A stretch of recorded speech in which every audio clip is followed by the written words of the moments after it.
চিকিৎসা সেবা ঠিকমতো পাচ্ছেন না এমন অভিযোগ করে আবারও রাজধানীর জাতীয় চক্ষু বিজ্ঞান ইনস্টিটিউটের সামনের সড়ক অবরোধ করেছেন জুলাই গণ অভ্যুত্থানে আহতরা। শনিবার রাত 11টায় শুরু হওয়া অবরোধ 3টা পর্যন্ত গড়ালেও সরকারের কারো সাক্ষাৎ না পাওয়ার অভিযোগও করেন তারা। জনি রোজারিওর ক্যামেরায় রিপোর্ট করছেন সোহেল সামি। গভীর রাত, রাজধানীর চক্ষু বিজ্ঞান ইনস্টিটিউটের সামনের রাস্তায় শুয়ে আছেন জুলাই আগস্ট অভ্যুত্থানের আহতরা। কারো চোখ নেই, কারো হাত নেই, কেউ বা হারিয়েছেন পা। রাত 11টায় শুরু হওয়া অবরোধ গভীর রাত পর্যন্ত চললেও সরকারের কোনো কর্তা খোঁজ নিতে আসেননি তাদের। 3টা বেজে গেছে, এখন পর্যন্ত কোনো উপদেষ্টারা মনে হচ্ছে না যে এই ভাইগুলো, এই আহত যোদ্ধাগুলো রাস্তায় পড়ে আছে। শীতের রাতরে আমরা যাই।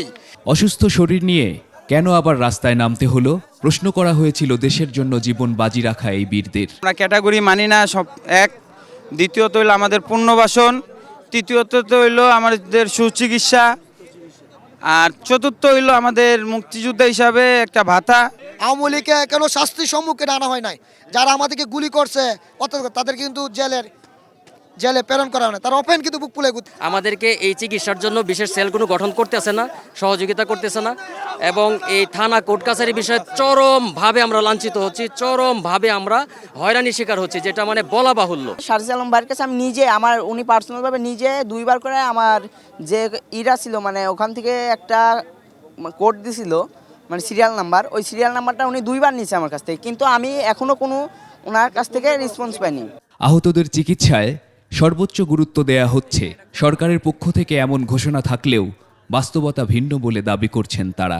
যে ক্যাটাগরির যোগ্য সেই ক্যাটাগরি পায়নি। আশ্বাসে দিতেছে, কিন্তু কখন করবে, কি করবে, এই ধরনের কোনো ডেট ফিক্সড করে দিচ্ছে। 2টা অপারেশন আমি আগারগাঁও রাইন্স হসপিটালেতে করছি, দুটোটা পার্সোনালভাবে আমার ব্যক্তিগত টাকা দিয়ে আমি করছি। বিকাশে 1 লক্ষ টাকা পাইছি, কিন্তু আমি পাইছি, আমার অনেক ভাইয়েরা পাইছে না।